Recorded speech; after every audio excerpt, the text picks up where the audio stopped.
শুভ দুপৰীয়া সকলোকে। আৰু আজি লক্ষী পূজা, গতিকে মই আপোনালোক সকলোলৈকে মোৰ চেনেলৰ তৰফৰ পৰা লক্ষী পূজাৰ আন্তৰিক শুভেচ্ছা জনাইছোঁ। আৰু এয়া দুপৰীয়া সময়ত মই লাঞ্চ কৰিবলৈ ঘৰলৈ আহিছিলোঁ আৰু এতিয়া ওলাই মেলি ৰেডি হৈ লৈছোঁ আৰু ৰাস্তাদি গৈ আছোঁ। যিহে চোকা ৰ'দ দিছে নহয়, মানে সেইকাৰণে ছানগ্লাছ ছাতি এই দুটা বস্তু লৈ লৈছোঁ, বহুত ইম্পৰ্টেণ্ট হয়। আৰু এইফালে গৈ থাকোঁতে দেখিলোঁ ৰাস্তাত ইমান জাবৰ। তাত এখন চাইনবোৰ্ড লিখি থোৱাই আছে যে ইয়াত জাবৰ নেপেলাব, ব্যক্তিগত এলেকা। তথাপিতো মানুহবিলাকে কিয় জানো এই কামটো কৰিবলৈ নেৰে, দেখিয়ে বেয়া লাগি যায় মানে।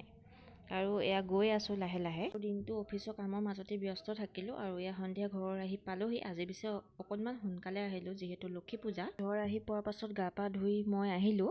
আহি পিনি পোনপ্ৰথমতে মই সেন্দুৰখিনিকে বনাই লৈছোঁ।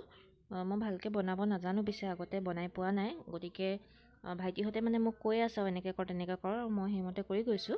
আৰু মাহ প্ৰসাদৰ যোগাৰখিনি অলৰেডি হৈয়ে আছিলে, গতিকে মই বোলো সেন্দুৰখিনিকে মই বনাই দিওঁ।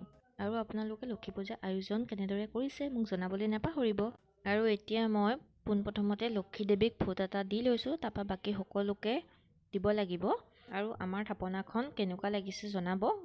এইখিনি সকলোখিনি কাম ভাইটিয়ে কৰিছে, কাৰণ মইতো অফিচত গ'লোঁ দিনত, গতিকে সিয়ে চববিলাক কৰিলে। আৰু এয়া লক্ষী পূজা বুলি বৰমাই পায়স বনাইছিলে, সেয়া আমাক পায়স দিলেহি। মই বোলো অকণমান খাই লওঁ, কাৰণ মোৰ অলপমান ভোকো লাগিছিলে, আৰু যিহেতু আমাৰ নাম সামৰোতে অকণমান দেৰি হ'ব, সেইকাৰণে মই অকণমান পায়স খাই ল'লোঁ।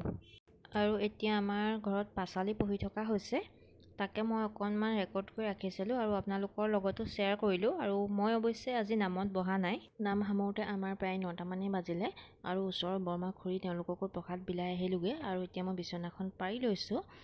আজিৰ ভিডিঅ'টো ইমানেই আছিল, তেন্তে আজিলৈ আহিছোঁ, বাই।